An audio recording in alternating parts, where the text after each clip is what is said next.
Today we're going to talk about semantics and metatheory for first-order logic.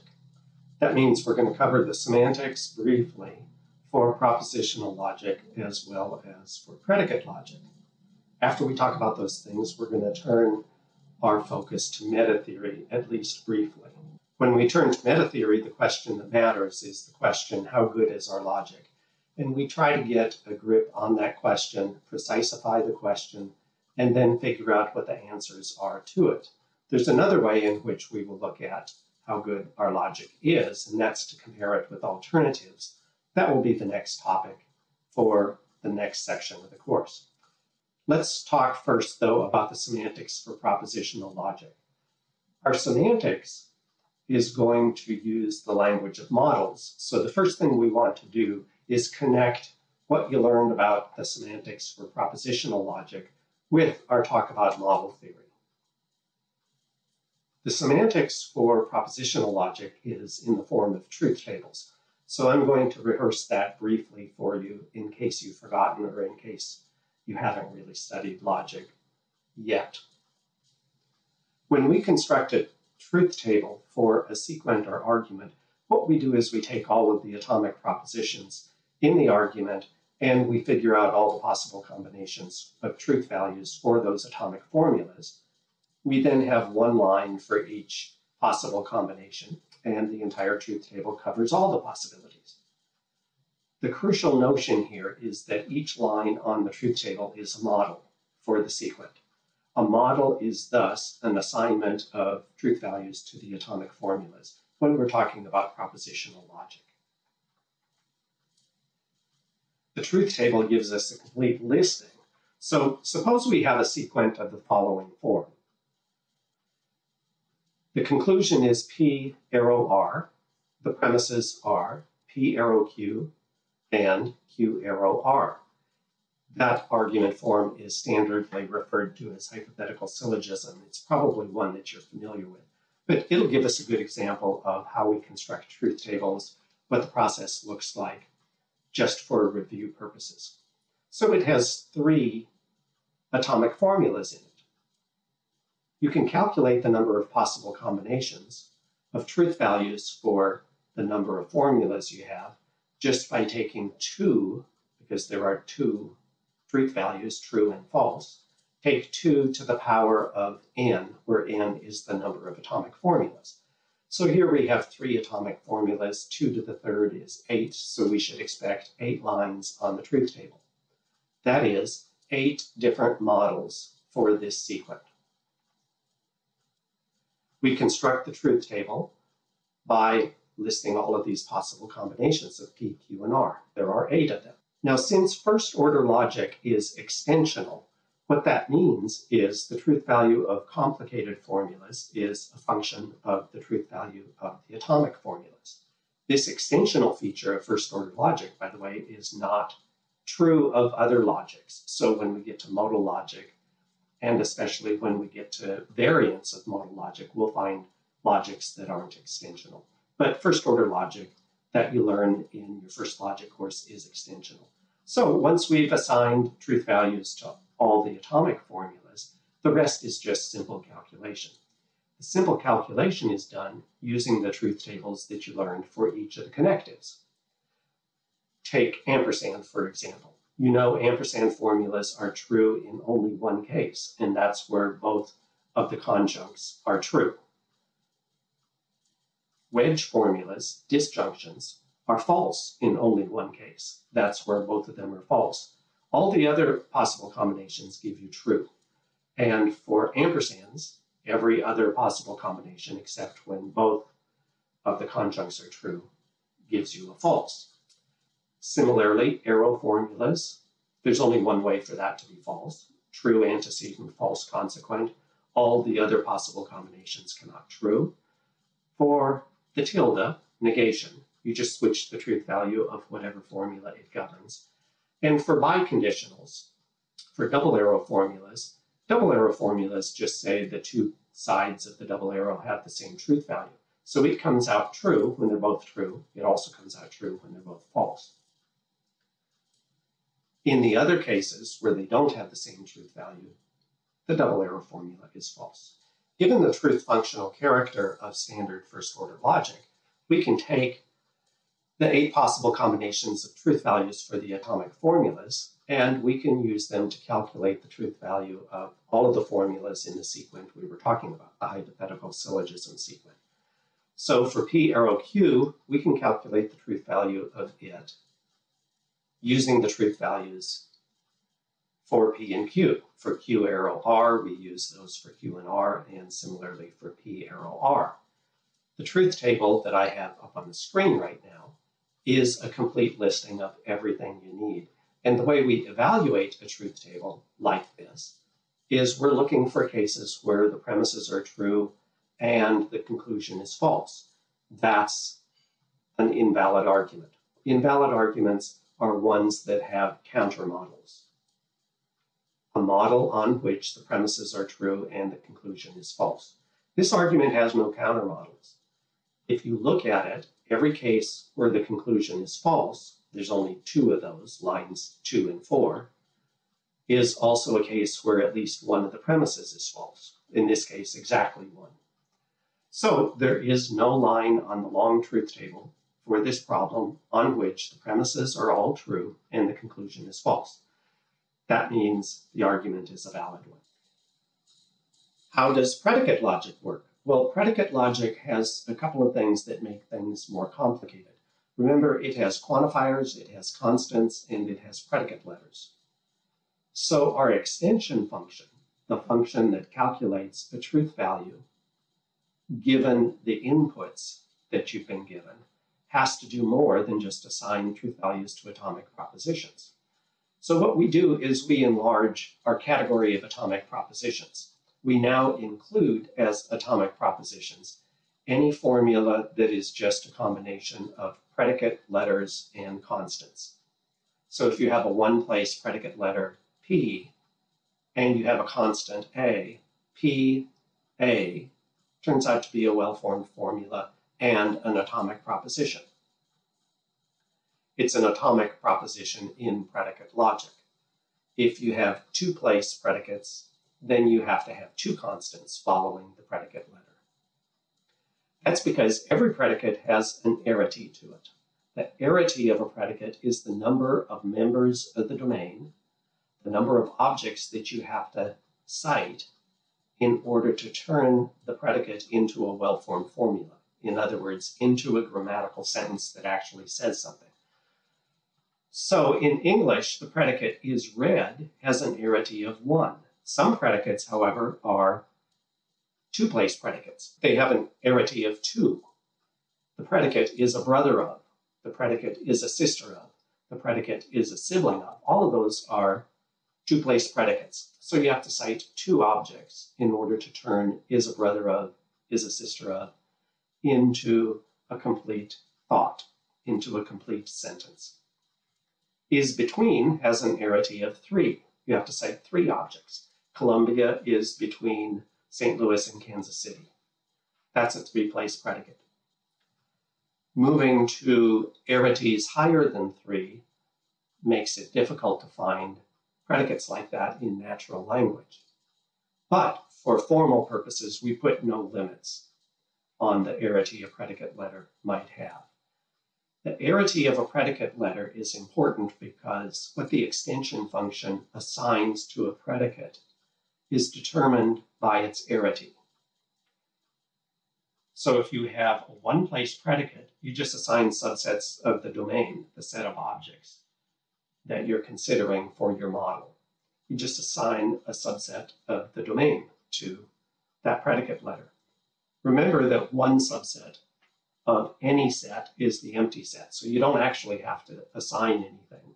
You can leave nothing being assigned. You can assign the empty set to a predicate, any predicate of any sort. If you have a 2-place predicate, you have to put in ordered pairs. If you have a 3-place predicate, if you have a predicate with arity 3, then you assign ordered triples.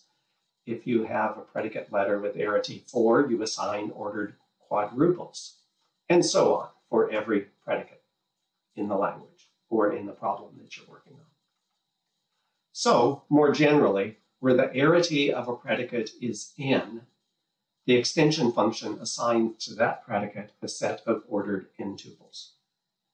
As we did in standard first-order logic of a propositional sort, we introduced some machinery to link the model to valuation in terms of truth value. That's what we're trying to do. Our semantics is a truth-conditional semantics. That means what we care about is assigning a truth value to every formula in a problem. The reason we do that is because the semantics is supposed to tell us something about the validity of the argument.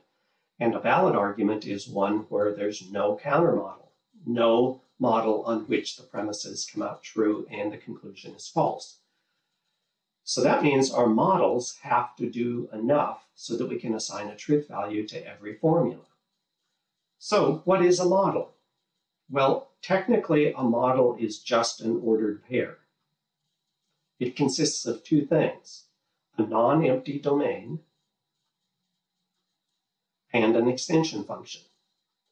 So the non-empty domain is just a set of objects that exist.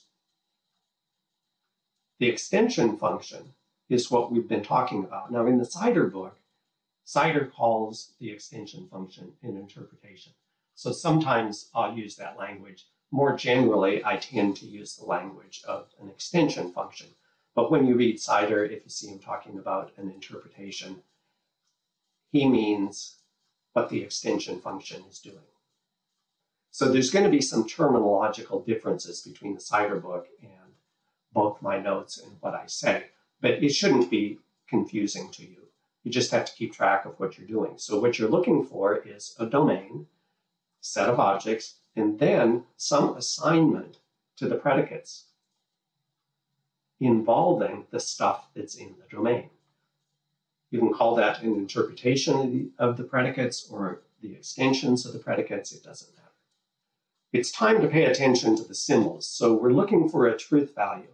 Our symbols involve the following variables. We're going to have a big M for a model. We're going to have well-formed formulas. We'll call them phi and chi, for example. And then we're going to have a valuation function, a big V. The big V, the valuation function, is going to assign true or false to some formula or other. It doesn't matter what the formula is. For every formula, it will assign true or false. In the Cider book, true is labeled 1, false is labeled 0. So the valuation function is going to give us a 1 or a 0. Now, it can't give us a 1 or a 0 except relative to a model. So our standard terminology at this point is capital V subscript M. So the valuation relative to model M for a formula is going to be something. If the formula is a disjunction, phi or chi, phi wedge chi, if you prefer me just to talk about the symbols, we read that in English, the valuation of the disjunction of phi and chi relative to model M. Since our logic is a bivalent one, we have just two truth values, true and false, and we're going to represent true by the number 1, falsity by the number 0. And then you can now do the homework that's in section 2.1. Here's something you're asked to show in section 2.1.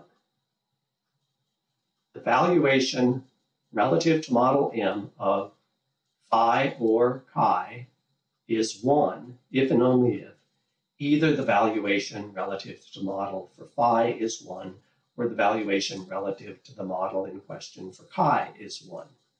You're supposed to prove that. Here's another thing that you're going to be asked to prove.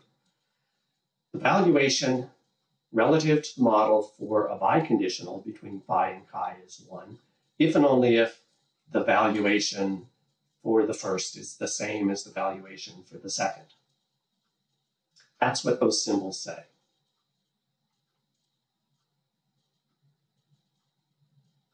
How would you go about proving these?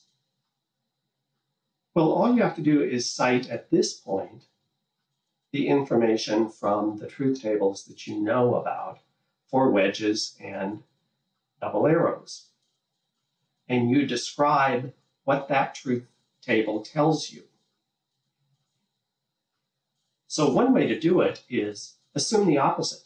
So both of these are if and only if claims. So you have to prove that in 2 steps. You have to assume that the left side is true, and then show that the right side has to be true as well. And then you're going to assume that the right side is true and show that the left side is true. We'll go over the homework, and I will put up examples of the sort of proof that looks good, but I'm not going to do that yet because I want you to work on the homework. Try the homework on your own first. Remember, your homework assignments are trying is what counts. All right, so we have a big valuation function, we have a relativity to a model, and you might think all we need to do is figure out how to add stuff about predicate letters and constants to this apparatus, and we'll be off and running. We'll have a semantics for predicate logic. That's sort of right, but it's not exactly right because in our language, for the CIDR book, we have both free and bound variables. So we not only have formulas of the form FA, we also have FX all by itself. When we have free variables in addition to bound variables, we have to do something different. If we have a bound variable, all we have to do is introduce clauses for how the quantifiers work. And that's not that difficult because for all x, fx says every member of the domain for the model that we're looking at is assigned to f. If you have for all x and for all y, rxy, you now know r is a 2-place predicate, and what gets assigned to it is ordered pairs. And for the formula to come out true, every ordered pair on the domain has to be assigned to r.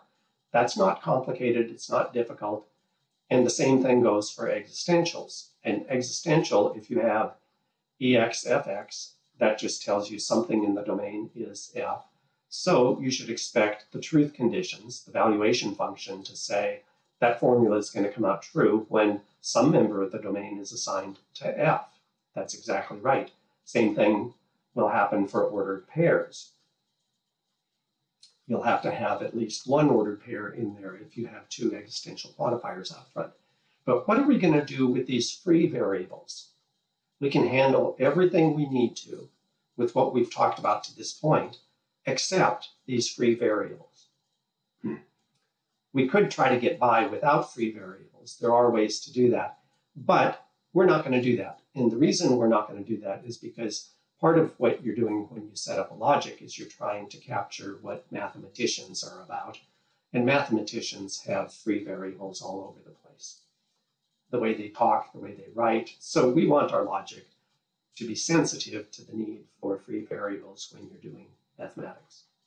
So when you have a free variable, basically, we're going to attach another function as something that our valuation function is relative to. Remember, our valuation function is already sensitive to, relative to the model that we're talking about. But the model doesn't tell us what to do with free variables. For that, we need some function that the valuation function is relative to. We're going to call that little g. So now the valuation that we get will be relative to a model and relative to this variable assignment function g. The variable assignment function doesn't do any work at all unless you have free variables in the problem. And then it selects some member of the domain to be the value for x. And so then you're in a position to generate a truth value relative to the model that you've selected and the variable assignment function that you're using. Because now the free variables disappear and are replaced by some constant in the domain that the variable assignment function is assigning to that free variable. So we have to introduce additional notation. Here's what it looks like. We now have, instead of just a valuation relative to a model, we have a valuation relative to a model and a variable assignment function g. The payoff for this work in defining this relativized notion of truth for a model and variable assignment function is that we can now characterize the notion of a semantic consequence. That's crucial because what we have so far is an intuitive notion of validity, that it's impossible for the premises to be true and the conclusion false, and we will now have a formalizable notion of semantic consequence to replace that intuitive ordinary language characterization with something fancier. So in symbols, what we can say is this: phi is a semantic consequence of a set of well-formed formulas gamma, which we symbolize as gamma double turnstile subscripted PC for predicate calculus. Phi, if and only if for every model M and variable assignment function G for M. If the valuation function relative to the model and the variable assignment function G for each gamma in big gamma set, then the valuation relative to the model and the variable assignment function G for phi is 1. So notice, what's that telling you? It's just saying all of the premises are true, and if that's the case, the conclusion's got to be true as well. It's just that we have now replaced the non-technical informal account with a technical precise account in our semantics. After we do that, we're ready to talk about how good our logic is. One way to think about that, we're going to compare this logic with other logics that change the rules or have a different apparatus in some way or another. And that's one way of evaluating the logic, is by comparing it with its alternatives. But here's something interesting. Notice, to have a logic, we needed two things. We needed a language together with a proof theory, call that the syntax for the language, and then we needed a semantics. In each case, we culminated with some notion of consequence. We had a technical definition of a semantic consequence on the semantic side, and on the syntactic side, we have a proof theoretic notion of derivability. Some formulas can be derived from other sets of formulas and some can't. So you have two notions of logical consequence at work here. You have a syntactic notion and you have a semantic notion. We have two different turnstiles that we use to express these two. So the single turnstile, we have a set of sentences before the single turnstile, call that gamma, and then we have a formula phi afterward. You can read that as gamma proves phi. That's a syntactic notion. It has to do with the proof theory that we have and the rules that characterize it. We also have the semantic consequence relation. For that, we use a double turnstile. So we have gamma double turnstile phi. That says phi is a semantic consequence of gamma. Gamma, remember, is a set of sentences, not just a single sentence. So here's an interesting question. How do these two logical consequence notions relate to each other? If you have a single turnstile, does that guarantee that the double turnstile holds as well? If you have the double turnstile, does that guarantee that the single turnstile holds as well? So when we go from the single turnstile to the double turnstile, if that relationship holds, then we say our logic is sound. This is a different notion of soundness than the one that we learned for first-order logic when we decided that a sound argument was going to be a valid one with true premises. This is the metatheoretic notion of soundness. It tells us that if you have a single turnstile relationship in place between a set of sentences and some other sentence, then you also have a double turnstile relation. So you can go from the proof theory to the semantic theory, and things don't blow up on you. That's called soundness. Completeness goes the other direction. A logic is complete when you can go from the double turnstile to the single one. So if you've got a semantic consequence relation between a set of sentences and a conclusion, you can prove that conclusion from that set of sentences. Ideally, that's what we want from our logics. We want logics that are both sound and complete. That way, the proof rules connect up with stuff about truth and falsity in the way that we would expect, in the way that we would like. Of the two, soundness is the more fundamental. I mean, if you're proving things that are semantically invalid, that's a really messed up situation for the logic. On the other hand, completeness is nice, but it turns out the logic that we're studying can be proved to be incomplete.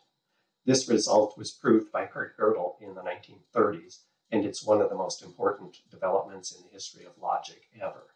We'll look a little bit at the question of why that happens and how it happens. But for right now, completeness is nice, so it's a disappointing thing to find out that our logic isn't going to be complete. But it's not the end of the world. It is the end of the world if you give up on soundness. So soundness is much more important than completeness, but it would be really nice to have both.